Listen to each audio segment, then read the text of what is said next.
What kind of man laughs when he's thrown into a pit of snakes? Think about that for a second.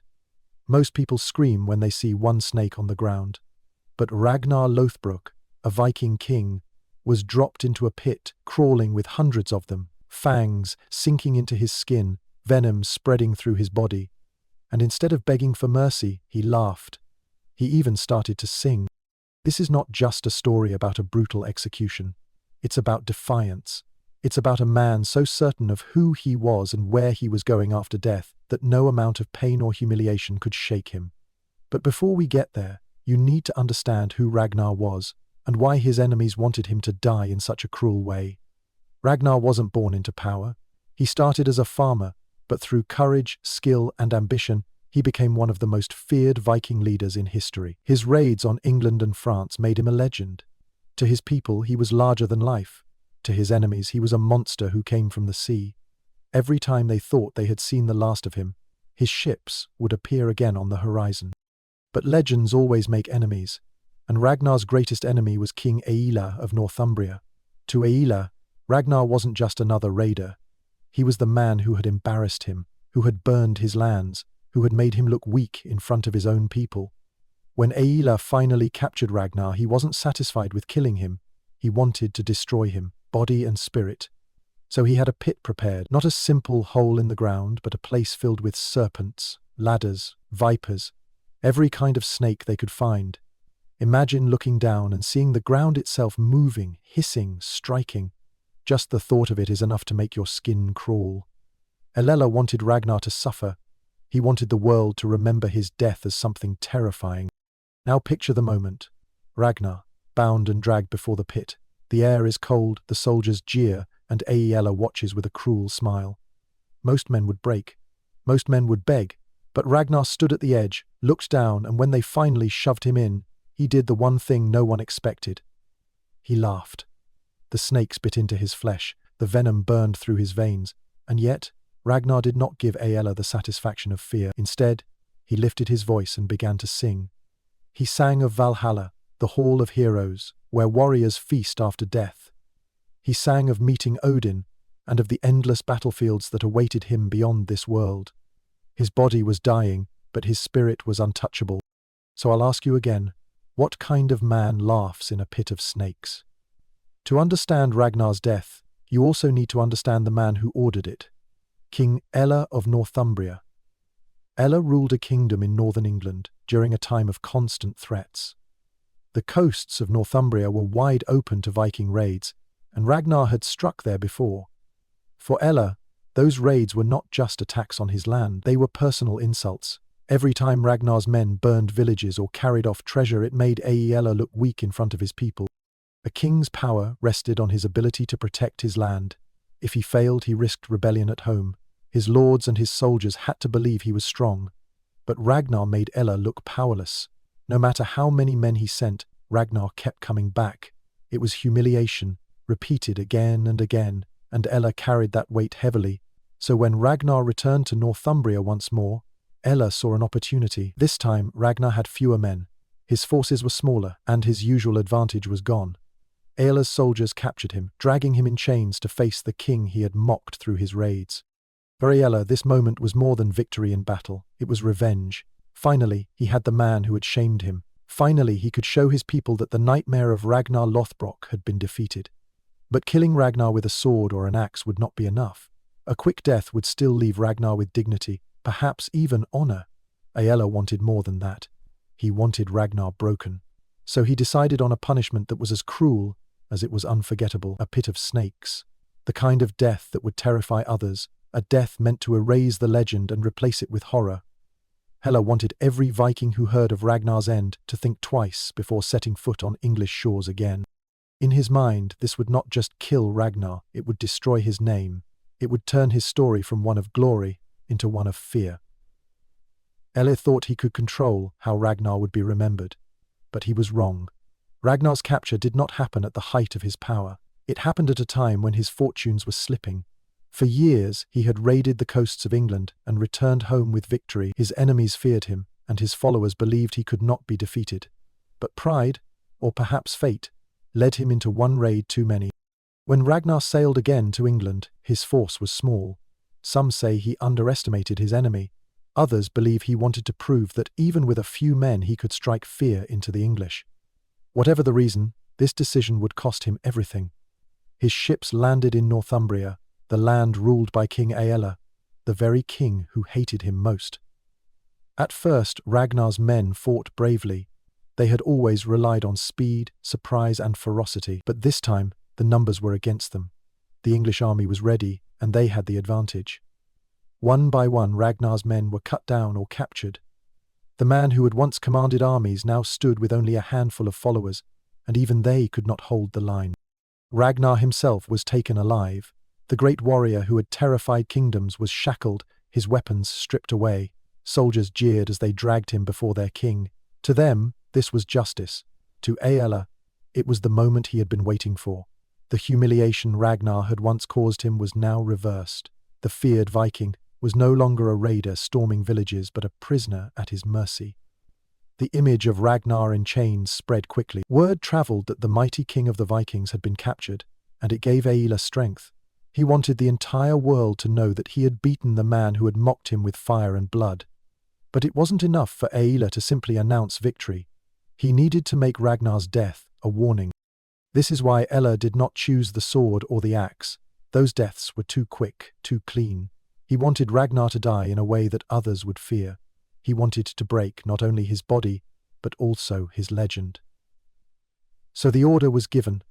A pit would be prepared, filled with snakes, and Ragnar would be cast into it. For the Vikings, capture was always a possibility. But the way Ragnar's enemies planned to kill him was unusual. It was not a warrior's death. It was slow, cruel, and humiliating. This was the kind of end meant for criminals, not kings. But that was exactly the point. Aella wanted to show the world that even a man as feared as Ragnar could be reduced to nothing. As Ragnar was held in chains, waiting for his execution, the story of his capture was already turning into something bigger. Aella thought it was the end, but in truth, it was only the beginning of Ragnar's final legend.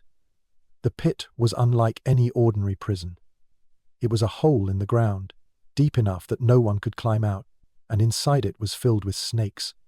Not one or two, but dozens, maybe hundreds, adders, vipers, every kind of serpent the soldiers could gather. They writhed over one another, hissing, their bodies moving like a living carpet. The ground itself seemed to shift. Just looking into it was enough to make most men recoil. This was the place King Aella chose for Ragnar's death. He wanted something that would not only kill the Viking king, but also terrify anyone who heard about it. A sword through the heart would have been quick, an axe to the neck would have been merciful. But a pit of snakes meant agony. Each bite would inject venom, burning through the veins, swelling the flesh, shutting down the body slowly. It was a death designed to break a man long before it finished him. When Ragnar was led to the pit, he stood at the edge in chains. Soldiers gathered around, eager to see the end of the man who had tormented their land for so long. They jeered, waiting to watch him suffer. King Aella looked on with satisfaction, certain he had finally won. Most men, staring into that pit, would have begged. The sight of so many snakes coiling and striking in the shadows was enough to strip courage from the bravest heart. The thought of being swallowed by them, of feeling their fangs sink again and again, was the kind of nightmare that could freeze a man where he stood. But Ragnar was not like other men. The soldiers shoved him forward, and his body dropped into the pit. At once the snakes swarmed. Their bodies coiled around his legs, his arms. Their fangs pierced his skin. Venom spread through his blood. The pit came alive with hissing and the sound of strikes. The men above waited for the screams.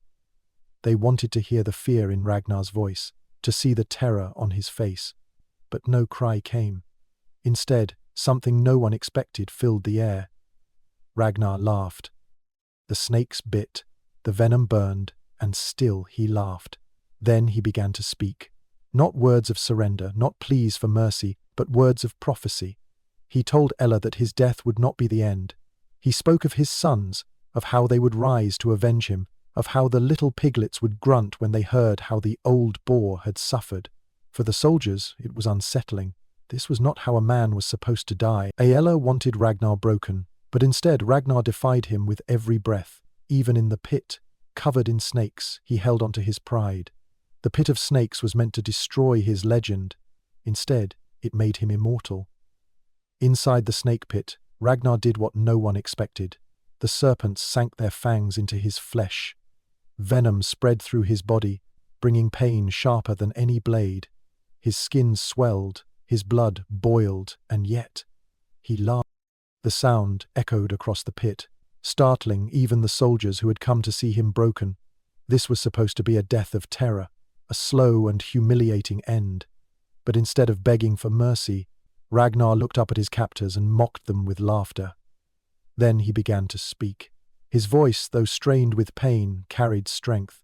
He told King Eikala that this death was not the end of his story. He spoke of his sons: Ivar the Boneless, Bjorn Ironside, Sigurd Snake in the Ear, and Uber. He warned that when they heard of his suffering, they would rise together, and their vengeance would be greater than anything Ella could imagine. His words were clear: how the little piglets will grunt when they hear how the old boar suffered. To the English soldiers these words sounded strange, even unsettling, but to Ragnar they were prophecy. He knew his sons would not let his death go unanswered. He was planting the seed of fear, even as he died. Aella thought he was erasing Ragnar's legend, but Ragnar was already writing the next chapter. As the snakes continued to strike, Ragnar's body weakened, but his spirit did not. Instead of screams, he sang. He sang of Valhalla, the hall of warriors who died in battle, where Odin welcomed the brave. He sang of feasting among the gods, of endless battles where heroes never truly die.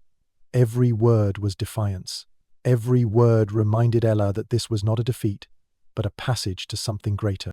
The soldiers looked down, waiting for him to break, but Ragnar gave them no satisfaction.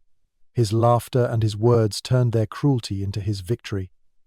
The pit had been meant to humiliate him, to reduce him to fear. Instead, it showed his unshakable pride. Even poisoned, even dying, Ragnar remained the man they feared. For King Aella, this was not the end he had planned.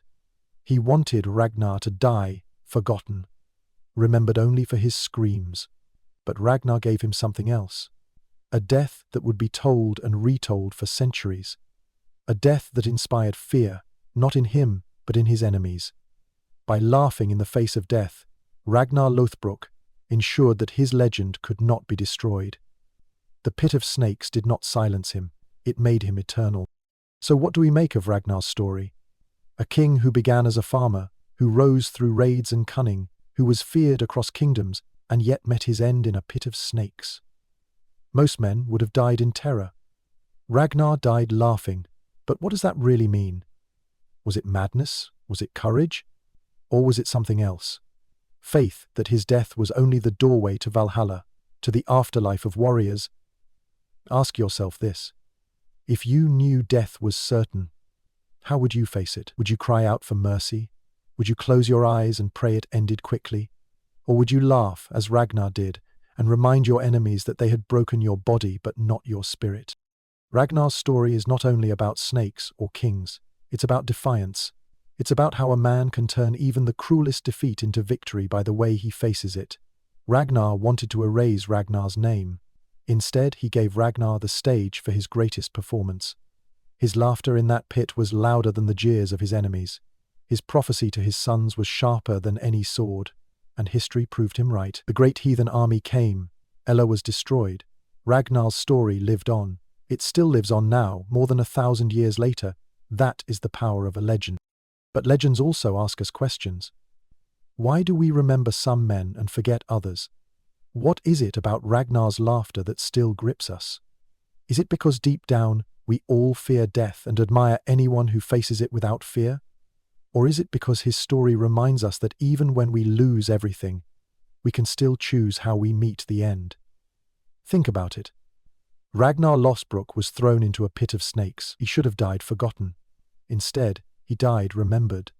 Not because he escaped, not because he won, but because he refused to let his enemies control the story. That choice turned pain into legend. So I'll leave you with this. When your story is told, how will people remember you? Will they speak of fear, or will they speak of strength? Will you meet the end quietly, or will you laugh in the face of it, as Ragnar did? And if one man's laughter could echo across centuries, how many other stories are waiting, hidden in history, that we've never heard. If Ragnar's tale has gripped you, imagine what else lies in the shadows of the past. Stories of kings, warriors, betrayals, and strange deaths that shaped the world we live in. Are you ready to hear more? Click the subscribe button to get notifications for next video. Analysis of mind.